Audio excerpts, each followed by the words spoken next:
But yeah, don't compromise. Whatever you want your life to look like in the next year, in the next 5, in the next 10, drive towards that. Don't make it a game of elimination. If I want this, then it can't be that. That is bullshit. And yeah, other people can put that on you, but it's up to you whether or not you accept that. You're listening to The Other 50%, a herstory of Hollywood. I'm Julie Harris Walker. This is the podcast where I talk to successful women in entertainment and hear their stories. And this week, I got to speak with Lee Jessup. Lee is a career coach and consultant for screenwriters. She has also written several books about forging a writing career in Hollywood. She grew up in the industry and found her niche in shepherding and guiding the careers of writers in the business, mostly because they made her. It takes a special kind of person to be able to dig into and nurture the artistic soul. There is so much real, good life advice in here. Follow what you love. Like this podcast. You can find us at theother50%.com to see bios, photos, my musings on the blog, the coffee cups, and the t-shirts. You can find us on Apple Podcasts, Stitcher, Overcast, Podbay, Twitter, Facebook, Instagram, all the places. Please help spread the word and share this podcast with all your friends today. And I have another podcast called The Other 50%, a herstory of tech. You can also find it on Apple Podcasts, Stitcher, or on the Other 50% website. And that is where I talk to successful women in tech and hear their stories. Okay, here's Lee. What do you do? I'm a career coach for professional and emerging screenwriters. Yes. Talk more about that. What does that mean? What does that look like? Think about it like in the low-rent terms as a guidance counselor. My job is kind of to identify the next goalpost, to really understand where we want to go in terms of a career, what the writer wants to do in the long term, what the short-term challenges are, to set up the next goalpost, to create some actionable next steps and start moving towards that goalpost, and then the one after, and the one after, and that one after. So it can be writers who are just starting out who are going, how does this whole crazy industry of yours work? All the way through to studio writers, EPs who are on projects they don't want to be on, who are having a hard time managing their productivity while being in the room, who are having challenges with relationships, et cetera, et cetera. So it really runs the gamut. So you've cracked the business. I wouldn't go that far, but yeah, I'm a statistician by, just by my natural autodidactic tendencies. I like to study things. Hello, you're talking to a writer with all the big words come flying out. I was given the label of autodidactic when I was like 13. Okay, what does that mean? Self-taught. Okay. Somebody who seeks information on their own without having to be educated by force. So I generally seek out information. I don't need to go sit in a class, and I thrive on it. I look for data. I look for numbers. You're a self-starter. I get off on that stuff. It really makes me happy. So do you coach them on their career and on their writing itself? Are you looking at both? I do look at both. With me, it's always career first, but I'm a big believer that you can't build a career or move a career forward without the writing being in place. If you're not any good. Exactly. If the writing you're a writer sucks. Too. I am a writer. Books. Yes. I always tend to say that I was a writer, and then I remember that, yes, I just released my second book, and I blog all the time. And so I actively write. I just don't actively take credit for it. You just don't think anything of it. Exactly. I breathe, I write, whatever. It's not what the real writers do. I just functionally write. My writers are much smarter than me. But it really is kind of about understanding the industry, which I love working in this ever-changing, constantly dynamic space, which also means I put my foot in it all the time because people will go like, what's the industry like today? And I'll talk about the industry today, and 2 weeks from now it's going to be like, no, it's not. Totally changed. So I tend to avoid those conversations, but other than that, like, give me numbers and statistics and think pieces, and I'm happy. How did you get to this niche? Let's go back to the beginning. You were born in Israel. I was born in Israel. And then what happened? I was born to a producer father, so I started reading scripts very, very early on. Movie producer? Yes. Okay. I thought everybody did it. Isn't that what everyone does? Yeah. Apparently. My dad was an editor when I was a kid. He edited Israeli TV and then went back to movies. Really, he left movies to be a present father. So that he could spend more time with me, and spending more time with me oftentimes meant taking a precocious 5-year-old to the cutting room in Israel. But then he went back to make a movie when I was 9 years old, and him being the father that he is, I was involved at every step of the way. So I was in script and in casting, and I thought it was perfectly normal. And then I was on set, and in Israel, when you do low budget features. They're really low budget features. So any extra set of hands is welcome, even if it's a precocious 11-year-old going, give me a job, I'm here. So you're the producer's assistant at 11. I was everybody's assistant at 11. I was the wardrobe assistant at 11. I was the sound assistant at 11. I was in the cutting room. My tagline ended up on the poster for that movie.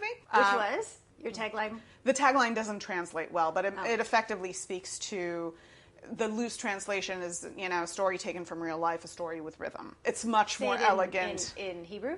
Sipurim ketzev sipur ma'chaim. See? See? I can also speak it. So I was always around movies. That was my dinner time conversation, reading scripts, themes, all of those things. I remember my dad took me to see Flashdance when I was like 9 or 10 or 11, and we walked home, and the whole walk home, which was a very long walk, and now you have to picture it in like very beautiful Jerusalem along the old walls, because that was our walk home. With a cobblestone street? Yes. Yeah, he's pressing into me like, what is this movie about? What is this movie about? Like, okay, it's about dancing, great, but what is it really about? And so finally, I remember the moment that we narrowed it down. It's about if you lose your dream, you're dead. And that was the first time I understood theme. I never got that. And how meaningful. Well, Michael Nouri actually says it to her, something to the tune of, if you lose your dream, you're dead. And that was really the theme of the material. It's the first time that I understood what a big message a movie can deliver. And so that was really, I think, when I got hooked beyond just the fun of making a movie, which to me was always like summer camp. So we moved over here when I was 13. My dad went on to make a bunch of movies. He did all the Olsen twins movies and the Van Wilder movies. But when I was 16, my father announced that we are the only family in Los Angeles that doesn't believe in nepotism, so I better go work. Wait just a minute. He wouldn't get you in the business? He would let me come to set and hang out, but he wasn't giving me a job because Hollywood runs on nepotism. Yeah. But his thing was like, no, you're not. Nobody's ever going to say that you got the job because you're the producer's kid. You gotta earn it. I had to earn it. This is an outrage. I know. So I went and did a bunch of low budget indies. I did my first one when I was 17. As you do. Right out of high school, and I did them back to back for a while. What did you do? I was a production coordinator. Worked with a production manager, production managed. Being my father's daughter and always invited to have an opinion, I also ended up being the person who was like, yeah, we're in the production office and we're shooting and everything's going smoothly. So I'm going to read the script and write some notes up, as you do. And for whatever reason, my producers didn't think that that was completely annoying. Yeah, you didn't get fired for that? No, they all really liked me for it until it got to the point where they would come to me and say, here's a script, can you give me notes? Before we start shooting this time. Yeah, it depends. Are you still paying me as a PA? So then at that point, I kind of looked at my life. I think one of the big moments was 2 o'clock in the morning in a house that we rented in Bel Air that was both a production office and where we shot, and we were shooting nights. And I was sitting on the floor where I know I was going to spend the night. I was going to sleep there. And calling my boyfriend and saying, listen, we got to break up. I never see you. I don't have time to do laundry. I'm 18 or 19 years old. I think I left him a message because he was partying with friends, as you do. You're number 18 on my list of things I have to do today. Exactly. And it's never happening. I don't have time to break up with you, so I don't have time to see you either. So that was the moment that I went, oh, wait, I have no life. I'm 18, 19, 20. I don't hang out with my friends. I'm constantly working. And for what? And for what? Exactly. For a bunch of these B-list straight-to-video. This was the big straight-to-video days of the early 90s. And so I started writing because I was always writing. Writing was not one of those things that I ever picked up. It was just always there. And I said, okay, I'll write a script. Because you got to pick something, what right? What kind of things were you writing? Were you like a journaler? I was journaling. I was writing stories. I was writing really terrible poetry. I did all the kind of prerequisites that you have to do as a young woman to fashion yourself a writer. If you're going to be the cliche. Exactly. I was going to write the great, contemplative, morose American novel. For sure. Just didn't have time for it. Or enough sleep. So on a road trip, preferably. Exactly. So it was about a script at that point, and I always loved the cinematic format. I really, really did. And so I wrote a script with this idea of, you have to pick, right? When you're young production hand, production coordinator, production manager, what are you going to do? Are you aiming to direct one day? Are you aiming to produce one day? I know I might produce one day because like you said, I'm naturally a self-starter. I'm a doer. Mm-hmm. I need to do things. Seems obvious. One of those things. My dad's a producer. I've learned to think that way. I've been groomed to think very proactively and very analytically, or there's this writing thing that I've always been engaged in. It was kind of the one constant in my life. There was always writing. And so I wrote a script, and I remember finishing it and going like, shit. I know 3 people like who have any power in this industry. Now what? Exactly. Like 3 people, if none of them like it, I'm fucked. But you know what? That's more than the guy who just got off the bus. Oh, yeah, totally. And so I sent it to the 3, and the first one who read it got back to me and just could not have hated it more. But it was this little indie inspired by Marcello Mastroianni in 8.5, an ode to Fellini. Like, it was this real, but it was quirky and fun and weird and whatnot. The other 2 producers liked it. 1 picked it up. Wow. And so it took, it sounds very quick when I say it that way, but by the time I was 23, it was picked up. Then William Morris was packaging it. I was working with the development executive and director on it, and I could not have hated the process of development more. Really? Could not have hated it more. Well, that's very informative. Well, I think part of it was being 23. Uh-huh. And like, what do you mean you're telling me this note that I completely don't agree with? But I also like that thing of having to satisfy others didn't work for me. I had a development executive who will go unnamed because she is still a very big development executive in the industry. She knows who she is. It was about, kind of small town America. And she one day comes in and says, I know the perfect fix. Let's set it in Mexico. Because I always wanted to go to Mexico. So maybe we can go and shoot it in Mexico, and that way I'll get to live in Mexico. And I was like, you got to be fucking shitting me. Do you remember that Jack in the Box commercial from the 90s where it was all the ad executives and Jack with a big head, and they were talking about the campaign, and they all held up a sign? It'd be fun to go to Greece. Exactly. That's it was what that it was. moment. And I was like, and I talked to my producer, and he was like, go implement. What do you mean go implement? Small town America, American culture, like... Look at lady, want to sell this script or not? Exactly. So, so I came out of it kind of never wanting to do that again, never wanting to write again. Did you reset it in Mexico? No. I had an Argentinian director who just had a Sundance hit who was like, this does not happen in Latin America anywhere.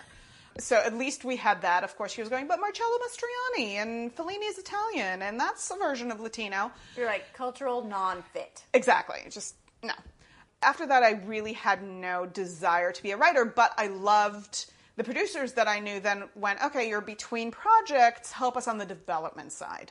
And I started working as a development exec, which I loved. The problem for me was that I was a lot more invested in the writers than I was in the projects. So, like, we would make movies, and everybody would be happy, and everybody would get paid. But my thing was, like, if I had to call a writer and say, your option is lapsing, we have to let the project go, it doesn't fit with the slate, it's not coming together, I'm about to break your heart. Yeah. Your lead actor is in jail, guess what? It's now over. Which I did have to say once. It was just one of those things that doesn't matter how many successes we had as a company, and we did, my heart broke for the writers.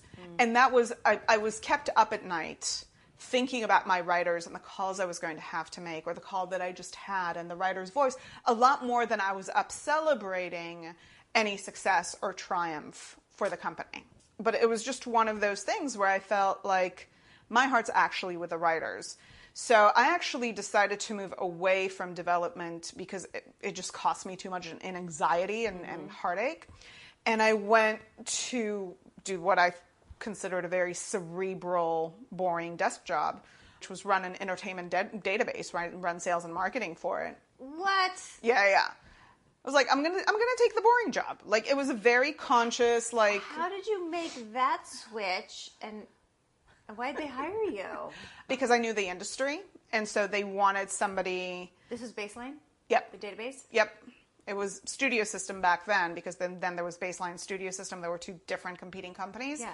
They've been one forever now, I think more than 10 years. Okay, so you went to go work for the Hollywood database. Yeah. Doing what? Sales and marketing. They really brought me in because I knew the industry. So they were like, oh, she can get us into all of these shops that we don't know. Little did I know they were positioning to sell at the moment. So they were just looking to show their buyers that, oh, we work with people in the industry. Because I was like, why are you hiring me? And they're like, no, you're great. You understand what the industry needs, and you know what the development side of things want. And they were developing kind of a script tracking database, an internal database, and they were really pushing and promoting that. They sold within a year after bringing me on. I just stayed with the company. The reason I stayed with the company is right after the sale, I get a knock on the door saying, okay, we sold the company. We don't really know what to do with you, but we have this little shingle that we really don't know what to do with. It's called Scriptshark. And Scriptshark is a coverage service, and you want to run it. And I kind of went, well, that's kind of my wheelhouse. Yeah, and it's one of those moments you go, yeah, I'm not getting away from writers anytime soon. Like, it's one of those things where you feel like fate knocked on the door. Yeah, you know, God sends you little hints. Totally. And I kind of went, at that point, I went, okay, I was... Surrender. Totally. I think I had my first child within a year. So we were already planning on, or I think we were getting married right at the time that all of this went down. And within months of taking over to Scriptshark, I had my son. So I was very much looking for stability and sanity. Were you liking this corporate job? I loved Scriptshark. Loved Scriptshark. I loved my original team at Studio System, and I loved the people that brought into my life after that who, you know, I met a lot of mentors through it that have been really meaningful for my life. You know, one of my mentors at Studio System years later when I was still running Scriptshark is really the person who gave me the push to go and do my own thing as a career coach. You know, he was really the guy who came in and said, you have all of this intellectual equity as a professional, and he still is a great friend and an advisor, but he really gave me a great deal of confidence because he was the first person who was willing to take a look at me in that kind of corporate structure as not just a cog in the wheel, but rather as an independent silo. And what does this independent silo have to offer? Yeah. So he was very much, you know, kind of talking to me and going, why don't we try this? And why don't you do that? And why don't you go explore this area of business? All in relation to Screenwriters. And it was during that time, right after my son was born, like a lot of mothers, you have a child and suddenly you go, oh shit, my life just turned upside down. And I was an avid traveler before my children came along. And I had a moment after recovering from postpartum depression going, okay, how do I construct my life in a way that I'm still a good mother, but it's still recognizable to me? Yeah. And I said, okay, I have to figure out a way to travel. And I'd been talking to Final Draft at that point. I had a good friend over there, and we were talking about, like, yeah, writers really, we see writers stumbling over themselves. And I knew that even if I didn't let it show as a writer, I made a lot of mistakes. You mean in the software or the writing process? The writing process and how I interfaced with the industry. I felt like I really lacked knowledge as a writer, and I got lucky. Oh, the business part of it. Yeah, exactly. So I felt that, you know, looking back at myself at 23, I felt like there's so much I didn't know. There's so much. How would you know anything at 23? Exactly. But even like in terms of understanding how this machine works, how the industry relationships work, looking back at my years as a development executive, I saw writers constantly just doing things where you like put your head down and shake it and go, really, really, do you have to say that? Do you have to do that? Like, I'm sure that I'd gotten in my own way as a writer. I saw other writers getting in their way the whole time as a development executive. It killed me. I saw it at Scriptshark, and so I was in talks with Final Draft, and I don't remember if they surfaced it or I surfaced it, but somebody said, we need to do a business of screenwriting workshop, and you need to teach it. Okay. And then somebody said, and we should take it around the country. Okay. So that's how you become the traveling mother of a 6-month-old who gets to go to like New York and Chicago and Seattle and Boston and whatnot and like get out for these weekends. My husband would always come with me. My son would stay with my parents. Oh, how fun. So you got your date weekends too. Exactly. Brilliant. What does your husband do? My husband is a web guy, is the easiest way to define it. He runs a development and design department for LA Times. He worked with companies like Hollywood Software in the past, had his own business for a while. He had his own business during this period, so we were able to travel together more. But yeah, I got out and started meeting writers and doing these day-long seminars on the business of screenwriting. So you're taking the audience of the people using the software, because they were the writers. It was the people that were using, it started with the people that were using Scriptshark and Final Draft subscribers. But you were teaching them what they needed to know to I'm teaching the business side of things. What does it mean to be a writer? What is a body of work? What is an agent? Valuable. What's a manager? Yeah, kind of really starting at the ground level and talking about this what does it mean to be a writer? What is expected of you? What can you expect of them? How does it work? And it was under the umbrella of the software company. It was under the umbrella of Final Draft and Scriptshark. Yeah. Final Draft was instrumental to me being who I am today because they had just a gigantic reach. We got really lucky in that New York Times decided to come on board and sponsor this for us. So it really just opened a lot of doors and connected me with writers here and all over the country. The odd thing that happened from it, which is really what brings me to where I am today, is that I started doing these seminars and then people would reach out to me after, can I have 5 minutes of your time? And then this woman in Boston, Kellyanne Alons, who now lives in Los Angeles and is still working on her writing career, called me one day and said, can I book a session with you? And I was like, can you do a what with a what? What does that look like? What the hell are you talking about? And what does it cost? And yeah, I want to start working with you. Because you're probably, at this point, giving it all away for free, 5 minutes at a time, working on everyone's stuff. Exactly. Yeah. All my friends are writers. Yeah. All my friends, like, I'm looking at all my friends' contracts. I'm looking at all my friends' scripts. Yeah. I'm like, this is what I'm doing. But it's a she's full-time like, job. Exactly. Did you say, yes, you can, and it'll cost this much? I said, yeah, let's figure something out. She was great about it. And then more and more people started coming, and so it started formulating into more of a business structure that I did on the side. You couldn't help but get in this business. Yeah, it was one of those that you were like, it was right there. And then a couple of she was in town, another client of mine who was living and working in LA at the time, we're both here, she came into town, we had dinner. I got the two of them together for dinner because I thought I'm a big believer in writers' now community. You're putting people together. Yeah, and like you need other people in your world who are doing what you do, who can support you through it, yada yada. So we went and had dinner, all three of us. And halfway through this dinner, the two of them start with like, you need to quit everything else that you're doing and just do this. And I'm going, what is this? Like, there is no this. There is no there. What the hell are you talking about? And they're just hammering at me like, you got to do this. And I go home and I'm like, Tony, and I tell him that, Chris and Kelly are nuts. But here's what they had to say. And he goes, wait, what do they have to say? It took me a little while to kind of get my courage together and to go, wait, I can actually shift from being this kind of willing support system, but no, don't pay too much attention to me. I'll just be here when you need me, to a business. And so finally I kind of got to the moment where I said, okay, I'm going to give this a try. The way that I looked at it was when I'm 90 something or other on my deathbed and I look back on my life. The deathbed test. Yeah. Am I going to regret not trying this? Yep. Absolutely. It's going to fail, but I will have known that I tried it, right? I gave it a shot. It failed. It naturally failed because that's all it can do. Because there aren't people who are doing this exact thing, and there's a reason for it. It doesn't exist. Yeah. It's not a thing. There's no there.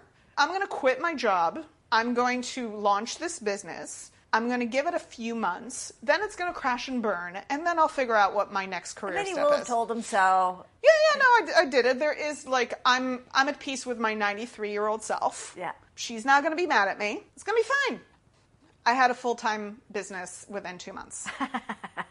It was one of those things where you're like, okay, I guess we're doing, and I love it. To me, this job is the utter indulgence of my life. Like, I get to spend my days with people that I love, that I admire, that I respect, and be their support. This is the best story in the whole wide world. It's a complete indulgence. Talk about things that I'm interested in. Follow what you love. Yeah, absolutely. What I didn't understand then is the amazing people it will bring into my life. Yeah. I mean, it just brought this most amazing community of individuals from all different walks of life, from all different stages of writing, who have become some of my best friends. And everybody's different. Everybody's career stage is different. Everybody's life stage is different. And so it just has created the most satisfying job and day-to-day experience for me, and then thereby launched me into being an author and traveling and speaking a little bit more so. Yeah, what are all the components to your business now? And do you do it out of your house? I do 2 days out of home on phone and Skype. I take meetings out of Akasha Cafe in Culver City. I love Akasha. That is my home away from home. I'm literally there 3 days a week from 8 o'clock in the morning. Like, we're talking on a Tuesday. Tomorrow I'm there from 8 until 5. They let me. They're so kind. Do you just take over a table? I have a table in the corner that everybody knows is my table when I'm there. So if I get there a little bit late... You just have rolling appointments? Yep, just Do you every order hour. 8 meals? I don't, but everybody else does. So, like, I'll eat there twice in a day, and then people will order coffee or whatnot. But listen, I wrote 2 books there. They're nothing but kind to me. And they have great coffee, and they have mung beans and rice, and who serves that? And they have the best food. And they have a bunch of gluten-free stuff, and I'm gluten-free, so that makes me really happy. And they have juices. Exactly. Yeah, it's they're the best. wonderful. Culver City. Yeah. Love that place. Gosh, if you'd like to sponsor the podcast, we'll sing your praises every day. You should talk to her. She's amazing. So the components of my business now is that I coach. The core business, and always will be, is one-on-one coaching. For writers, I also work with the Universal Emerging Writers Fellowship, which is now rebranding as the Universal Writers Program. What's that? This is the only fellowship of its kind at this point. Disney used to have a fellowship that has since changed form, but this is an on-the-lot paid fellowship for feature writers. Universal Studios? Yep. So they identify 5 feature writers every cycle for mentoring and development, and they invest time and resources and energy in developing these writers into quote-unquote Hollywood writers. And then you're part of that program? I'm part of the mentoring team on this program, so I just finished their last cycle with them, mentoring the 5 writers that we had. We are now revamping that. Janine Jones-Clark and Emerlyn, who's her right-hand person, are now revamping the structure and are going to be going into a new submission cycle in August. So after this podcast will air after, likely, the submission process will be closed, the application process, but there'll be another one next year. So what is the gender balance of that program? When I was there, with the last cycle, we had 3 men, 2 women, different walks of life, different genres, different life experiences. Is that a conscious decision in the selection process, getting diversity? In the last one, I don't know, because I wasn't included in that decision process. Now, the department that runs it is the Universal Global Talent Development and Inclusion, with an emphasis on inclusion, and Janine and Emerlyn come from inclusion at ABC Disney. Yes. So I know this will be something that they will be looking at very closely moving forward. It's top of mind. Yeah. Good. And there are people that have been at the forefront of that with ABC Disney, with the Television Fellowship over there. So I can only imagine that they were brought over. They're not going to leave all that behind. Well, exactly. Inclusion doesn't matter anymore now that we're looking at feature films. Exactly. No, and there's a real push for diversity in film as well. So we had, of our 5 writers, 2 were non-white, which was great. Yes. And so I can only imagine that this is something that will continue on. Great. Let's tell everybody stories. Yeah, exactly. So yes, I do that. Okay, so there's that piece. I have the writing, so I have my new book just came out this past March. It's called Breaking In: Tales from the Screenwriting Trenches. Nice. Which was really just my excuse to interview everybody that I know that I don't get to interview. I get to kind of go have lunches with people. Yeah. But you never just say, okay, I'm going to ask you a bunch of questions. So that came out. I mentor for the Final Draft contest, which is a lot of fun. I really love helping writers go from emerging to professional. I'm fortunate enough to work with a bunch of professional writers, which is a fascinating process and a humbling process and really fantastic. But I have to say that my heart is with the emerging writers. Like, I get no greater satisfaction than, for example, one of my writers has been meeting with managers for the first time in her life. And a bunch of managers read her script, and 3 came to the table, and we were emailing this morning, and she's decided to go with one of them. And all I want to do now is jump up and down. Now, are you mentoring her? Here's how you behave at the meeting. Oh, everything. Do you practice the interview, all of that stuff. We talk about personal narratives. So how do you talk about yourself? What is your story as a writer? What is the story that speaks to who you are as a writer and a person? Because my point of view on it is that you're a storyteller. The first story you have to tell is your own. Yeah. You better tell it efficiently and in a way that is tactile and moving and effective to the listener, rather than lingering and ambiguous and nonspecific and yada yada. Yeah. So we work on all that stuff. We work on meeting skills. We work on pitching the project. We work on pitching yourself. We work on managing communication. So, a manager asks for a script. When do you send it? When do you follow up? How do you follow up? You don't hear from them. What do you do? From, this really kind of little pesky stuff that... But when you don't know, it becomes a huge thing. Do I email today? Do I email tomorrow? How do I write the email? What do I say? Do I put a smiley face? Do I say love? What do you... Yeah. Exactly. So it's all of that. which just keeps it fun because every conversation is different, every email is different, and I get to, kind of rah for a bunch of people that I'm a big fan of. So great. Do you also do public speaking? I do. I tend to do it more often than I remember that I do it because... I think so. I did 4 last week, but... it's usually at least once a month, a couple times a month. First public speaking engagement that I ever had was in Paris. Oh, that sucks. The European Independent Film Festival. I was pregnant, and I had a heckler in the audience. I was pregnant, so...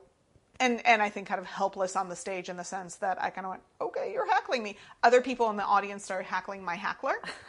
I had my Brits, my Spaniards, my Italians, they all kind of coalesced and heckled him.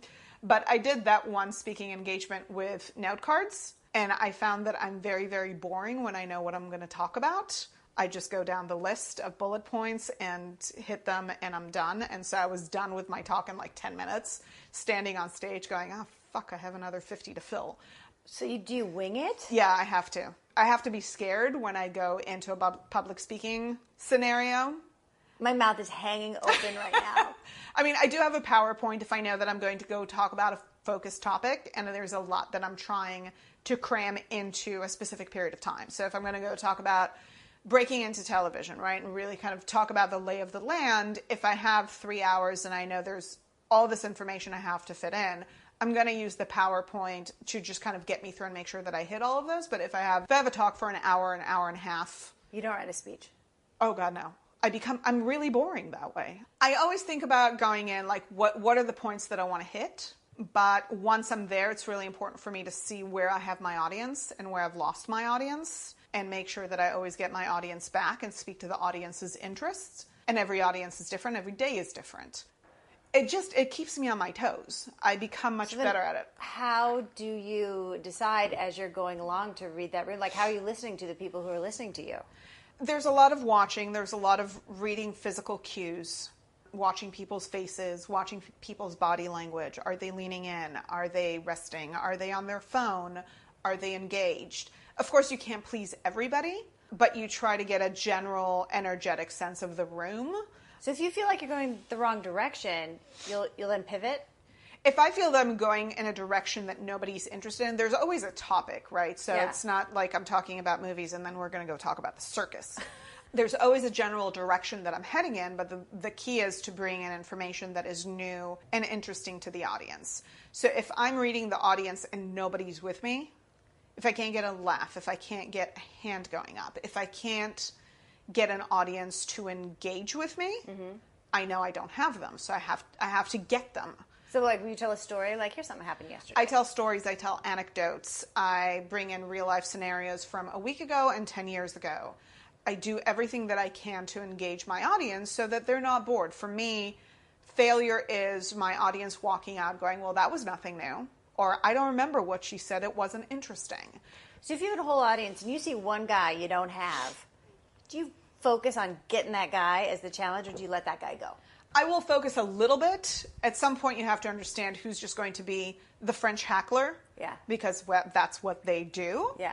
And who just has to like, be you're brought never going to along. get that guy, so. Yeah, but I mean, I remember 2 years ago now, I was at a final draft lunch for our contest winners, which we always do a big lunch at BOA with a bunch of managers.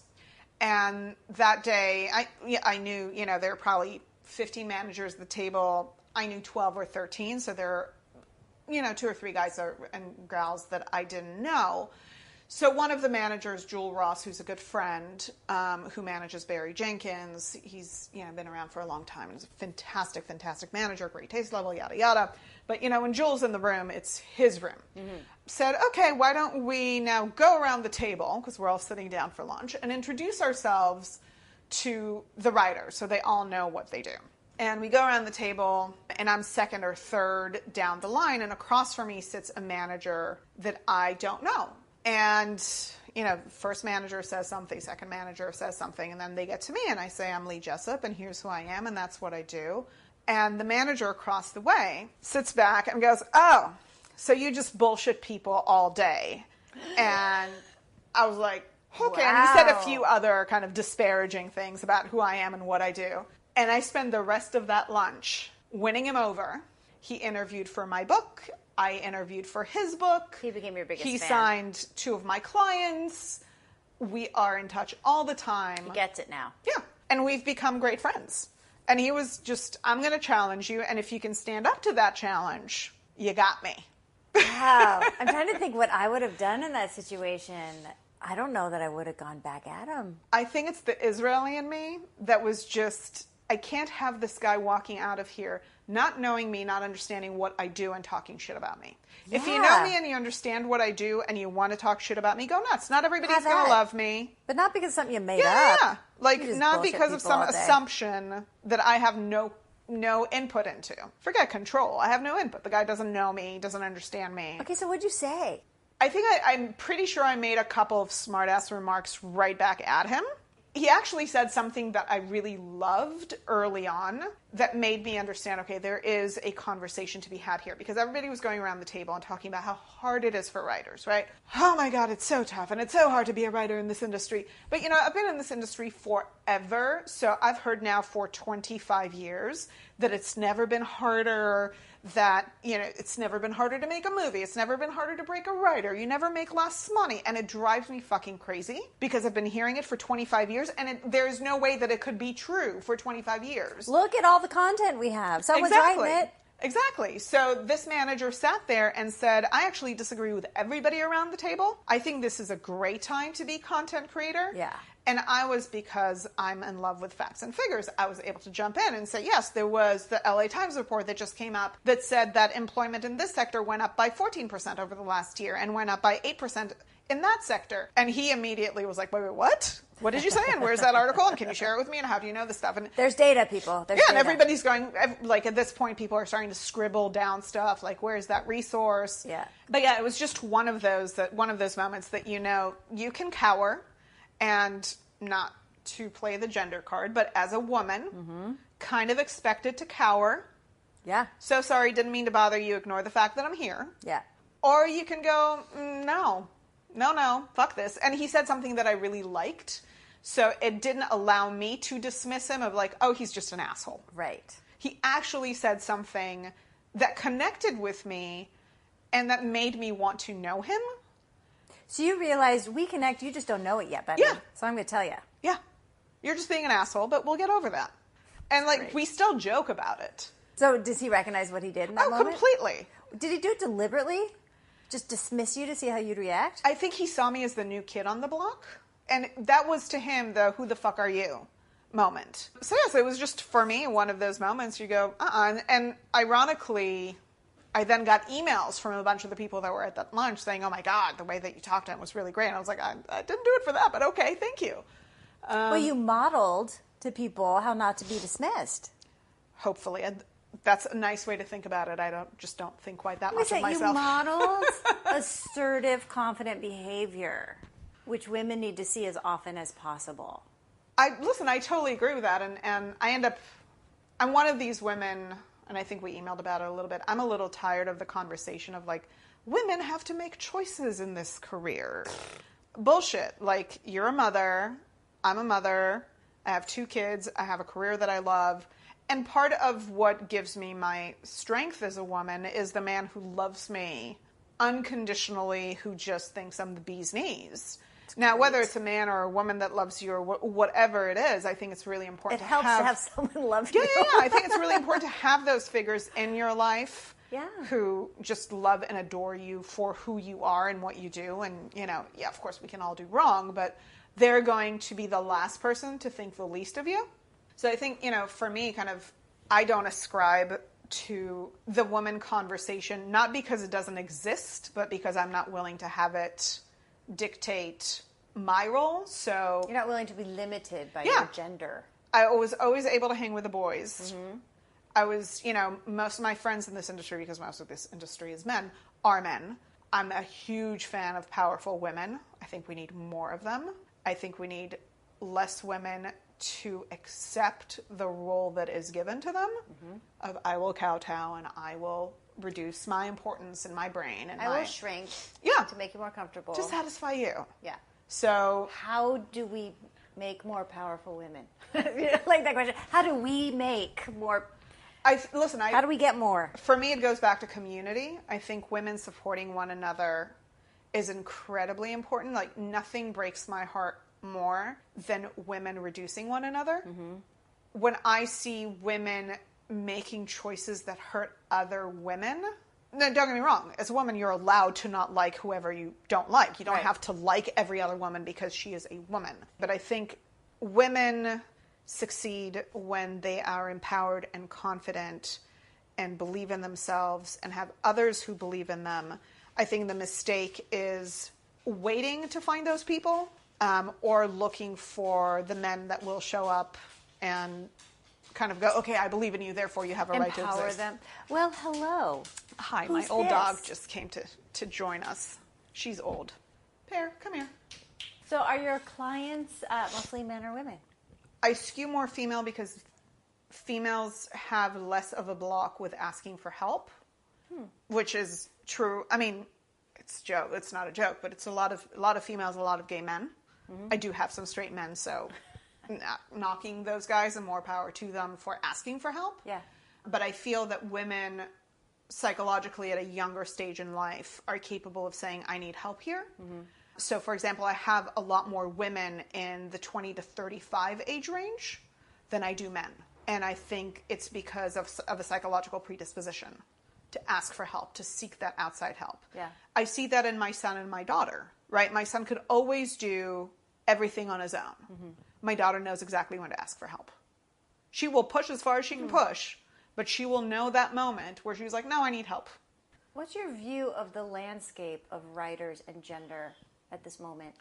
Listen, I think there's a lot of pushback right now in the industry about diversity is changing the face of the industry, and especially in TV, like diverse writers are first in the room, and there's a big white male pushback against that. And I understand being a young white male trying to get into a room and getting passed up because of diversity positions, and you're not diverse, so I get that being in that position. That must be annoying. Yeah, the diversity conversation is annoying, but if you still look at the numbers, the industry, specifically TV, is still 90% white and 80% male as of 2 years ago. Mm-hmm. Let's say we reduced it by 5 percentage points each way. Still bad. It's still 75% male and 85% white. Yeah. So sorry. We can have that conversation about how it sucks to be a young white male. And I do. And I have very talented male writers, white, who can't get people to look at them because diversity is first considers, first hires.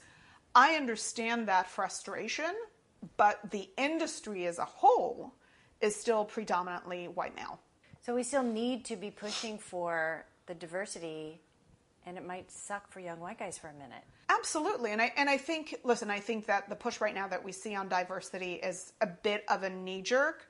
Oh my God, we got to change it now. Mm-hmm. I do think that is happening. It should be happening. But I think that there will be a leveling off where we're going to have more diverse writers in mid-level writer position and upper-level writer positions as they graduate from staffing. And I think that then the staff writer positions will even off a little bit more. But that will happen in the name of creating more diverse talent in the upper and mid-level writers. Because it takes a minute. It takes a minute, and those writers need to graduate. I mean, if you look at just the television track, if you go traditional year-to-year growth, you're talking about at least 3 years to get a diverse writer into a mid-level writing position. It's not going to happen overnight. You're not going to create a bunch of diverse showrunners in a year. That's just not going to happen. How's the pipeline? The pipeline is stuffed. I do feel there. Because like in STEM, the pipeline is a problem, and we have to start with 6th graders. So it's going to take 20 years. I do feel there's a lot of diversity coming into the industry. There's a lot of LGBTQ that's coming into the industry. There aren't as many African American writers as I would love to see, or as many Latino writers. There are a lot of Latino males right now. I had kind of a very awkward conversation with one of my African American writers a few years ago, where I just got tired of this diversity conversation without seeing enough diverse writers, where I had to look at the writer and say, this is an asshole question. I apologize. where are the rest of the African American writers? Where are they? Where can we find them? And is that guy supposed to know where they all are? Well, and his thing was like, what am I? He was like, what am I? The ambassador of African American writers? The representative? And at which point I go, as I said, asshole question. And don't get me wrong, like, but I gotta ask somebody. Yeah, I know a slew of African American writers, Latino writers, Asian writers, LGBTQ writers, etc.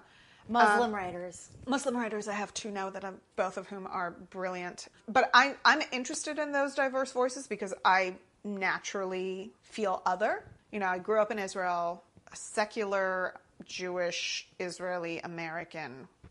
That kind of doesn't fit anywhere. I do feel that, especially when I talk to African American writers from low-income communities, Latino writers, if there's one thing that I hear consistently of, you know, the moment they came to writing was the moment they realized, they learned, they understood this was a job. It wasn't in their predestined understanding of what one can grow up to be. This wasn't an option. Because they couldn't see it? Because they couldn't see it, because they didn't have people in their community that went ahead to do it. So there is, if you're not from LA or New York and you grow up lower middle class, diverse, for most of people who are not white, and even for some white lower middle class people, there is that sudden moment that they recall where they understood this was a job. Right, because you don't know it's a thing before Exactly. Like, you mean I can go do that? There's a place that I can go do that. I can go apply to that job. Yeah, and my story's unique. And Exactly. I have something to say. Exactly. There are people who get paid to do this, which for me, like, I grew up knowing nothing else. So people will ask me, like, how is this industry different than others? I don't know. Haven't worked in any of the other ones. It's funny, and raising kids in this town, that's all they can see is entertainment. Yeah. So you have to have conversations about, you know, there's other things that you could do in your world. I mean, I've talked to people who said, you know, I went to college for engineering and suddenly there was a screenwriting class. So I walked in because I didn't understand what that meant. And then I understood that there are people who are writing screenplays.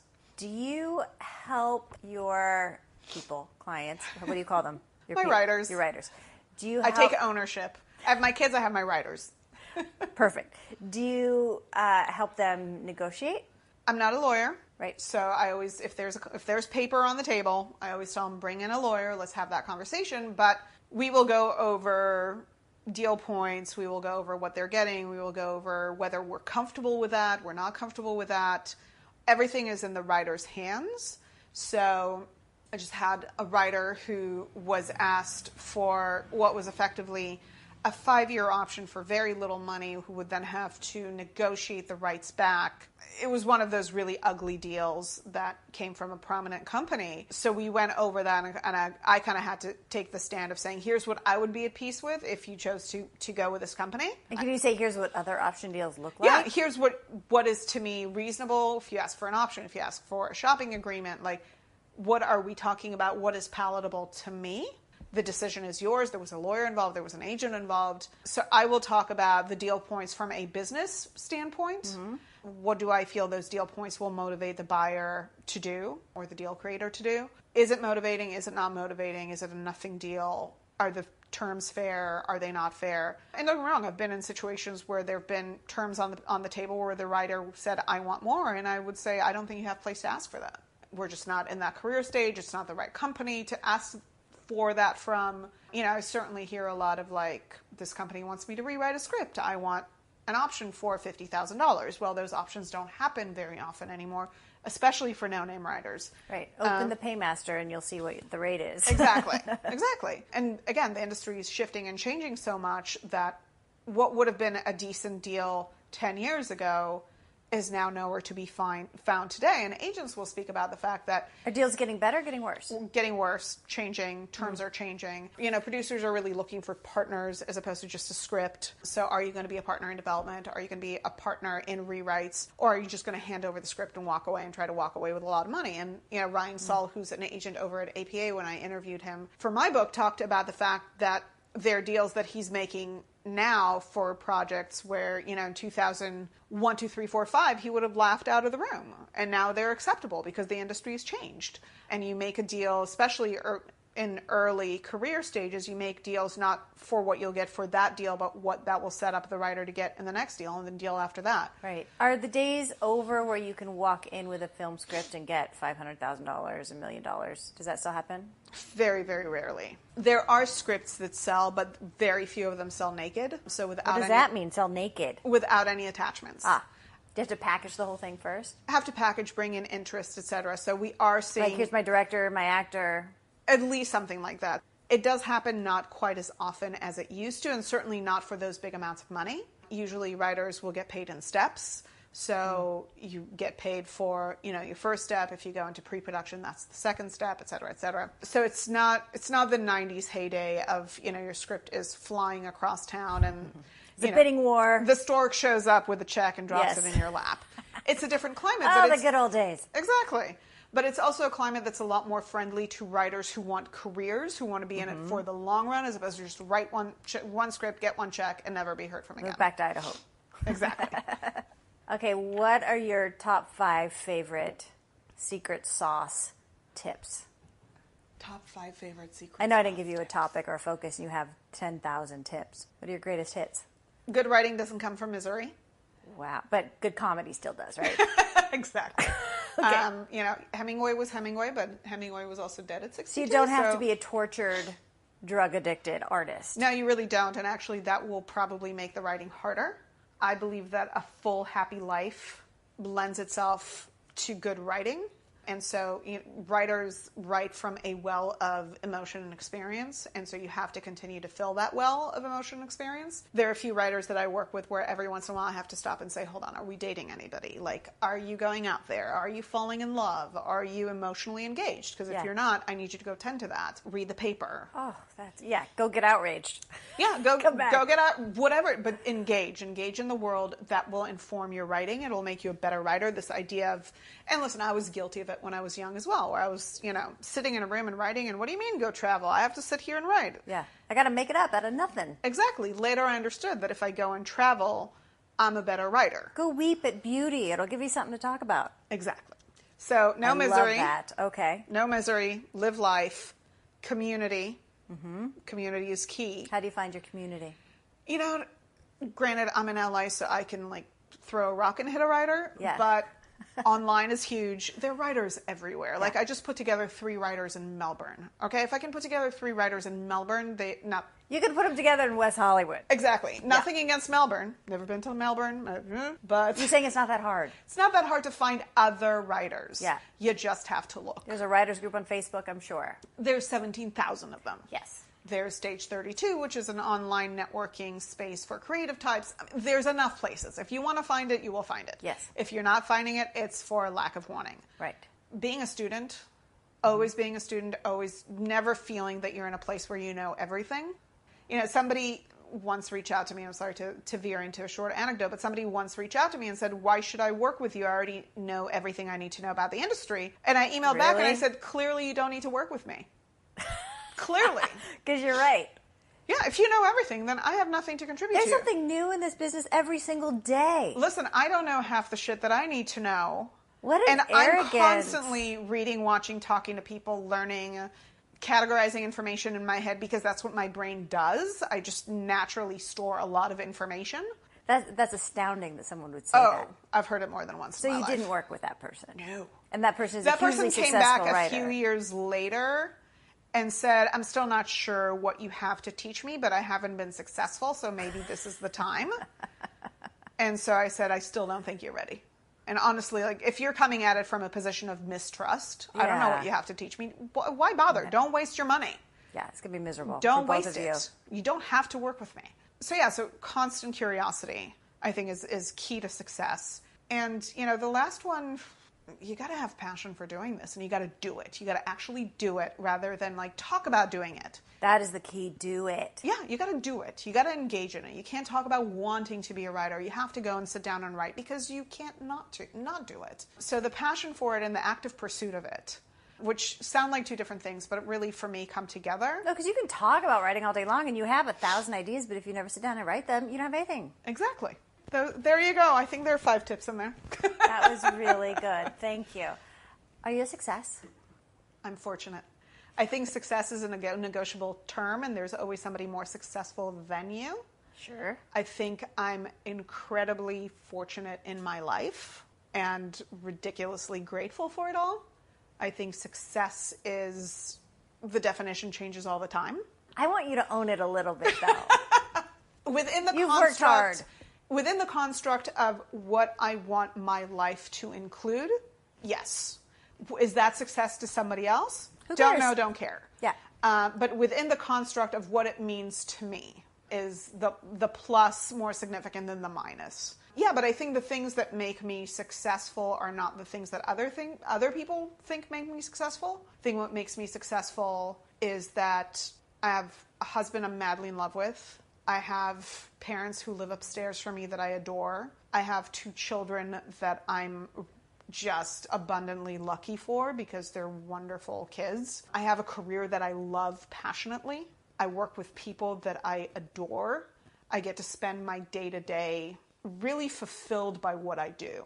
So I get to be fulfilled in my professional life, and I get to be fulfilled in my personal life, and none of it is perfect, and there are tough moments and everything. But to me, it's this being fulfilled and having the good fortune of being appreciated by my husband, by my kids, by my parents, by my clients, who are very generous to me and very kind to me. Like, my husband always jokes that nobody else gets the appreciation that I do because my clients are just very kind and very willing to give back to me their appreciation for what I do for them. Like, will they book something and give you a gift? Yeah. You know, Christmas is kind of fun in the house because we get all this random stuff from people who are choosing to think about me. So, I mean, there are those material things, but more importantly, my writers, maybe it's them being writers and dealing in words, get to be or choose to be very verbal with me and sharing with me their appreciation of what I do for them. And that's something they don't have to do, and that's something that many people don't get, and that's what makes me incredibly fortunate. I think you've nailed it. Is there anything you haven't accomplished that you still want to accomplish? I wish I had more time to write, not screenplays. I'd never write screenplays again. More time to write, more time to travel. I wish that I had the time to sit down and meditate every day. To me, that's something that I've yet to be able to accomplish. You have 7 minutes every day. You could do it. But I don't.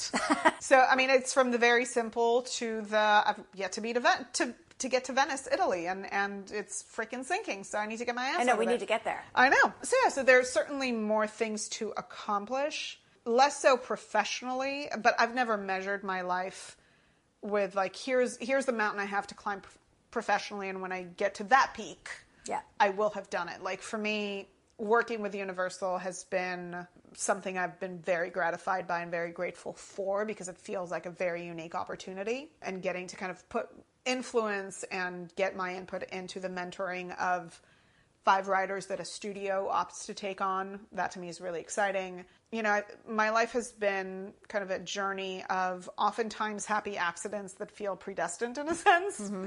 Synchronicity. Exactly. So I'm happy to go with it, but there's ton more things that I still want to do. But I'm going to start with meditating 15 minutes every day, because I haven't been able to do that. I can work out every day. If you just do that, everything else will fall in place. Exactly. So I hear. I don't sit down either.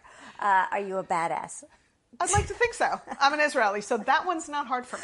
Of course you're a badass. Someone just arrived here. We always say off the bus. No one comes here on the bus. Someone just got off at Burbank Bob Hope Airport with the script in their back pocket. And then took a bus. And has no idea where to start. What is step 1? Go meet other writers. Go find where the writers hang out and start talking to them. They're at Pan Quotidienne on Larchmont. Exactly. I'll tell you is where they are. There are writers' events in town every month. You don't have to meet 100 people that you'll connect with. Meet 2 or 3 or 5 that you can start building relationships with, build communities with, hear from them what classes worked for them, what consultants worked for them, where they are in terms of their representation search. What is it like working with a rep? What's the expectation as far as a body of work? What should be the quality of your work? Like, it really is about starting to build those relationships. And you have to remember, most of the writers that I work with are not LA born or born into the industry. Most of them had no connection to the industry and decided this is what they wanted to do. So they all had to get here They all had to figure out their way. And a lot of doing that is meeting other writers, talking to other writers, going to grab coffee, and just picking other people's brains and learning from them. And even if in the beginning it's you buying them coffee, and for that cup of coffee, they're going to share that information with you. Find those people who understand that networking comes in the spirit of generosity, whether that generosity is a cup of coffee or information that you're exchanging. But that's the first step. Get to know as many people as you can so that you can start developing your own opinions and understanding what works for you. Where should you be studying? Who should you be talking to? Is there an internship to get? Is there an assistant position that you can get into through networking that you'll be able to learn that much more from? It starts with community. So don't sit in your apartment writing your script waiting to be discovered. Listen, sit in your apartment before you get on the plane and then the bus and come home so that you have a body of work to talk about when you get here. And certainly dedicate some time to the writing, but it's not the kind of thing where you're Ayn Rand in the 1930s and whatever it was, 40s, or even earlier. I'm totally messing up my years right now, so forgive me for this. Who, sat in an apartment in Chicago and kept up her family because she was typing all night. It was her sister-in-law's apartment, wrote a script, sent it to Hollywood 8 weeks later, got a check, got on the bus, came to LA. That's not going to happen. We are no longer in that construct. So understand the construct today and get the people that will start introducing you to it so that you can be better informed. And then do you have any specific advice for young women starting out? Don't compromise. You want to think about it for a minute?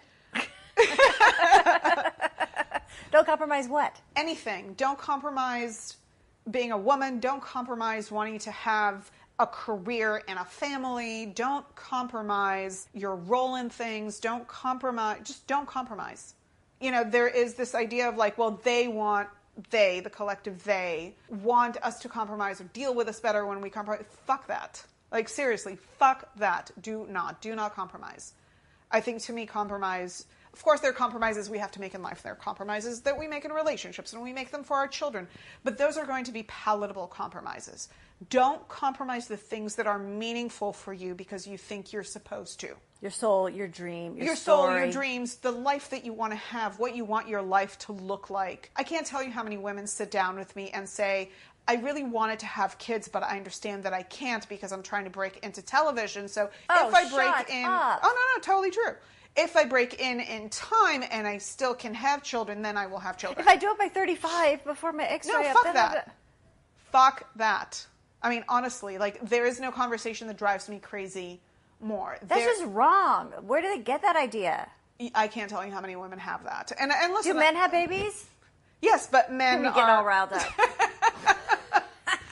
But yeah, don't compromise. Whatever you want your life to look like in the next year, in the next 5, in the next 10, drive towards that. Don't make it a game of elimination. If I want this, then it can't be that. That is bullshit. And yeah, other people can put that on you, but it's up to you whether or not you accept that. I don't. And I think we talked about success earlier, my greatest success is that I have a very rich and fulfilling home life and a very rich and fulfilling career. That having the balance in the two, that is what success is to me. But the first mistake is to think that when anybody says something that implies that you need to compromise is fucking true. You may have to fight for it, but it's worth fighting. And they don't know. Exactly. They don't know. Whoever they are. They have no fucking clue. Okay, thank you very much. Thanks for having me. You've been listening to The Other 50%, A Herstory of Hollywood. I'm Julie Harris Walker. I'd like to thank Lee Jessup for sharing her story, and special thanks to Jay Rowe, Danny Rosner, and Allison McQuaid for the music. Please find us on Apple Podcasts, Stitcher, Podbay, and subscribe and leave a review. And of course on our website, theother50%.com, all spelled out, for added features, bios of our guests, and the merch. You can also follow us on Facebook and on Twitter at Other50%, and Instagram at Other50% Podcast. And don't forget to check out The Other 50%, A Herstory of Tech. Thanks for listening. See you next time.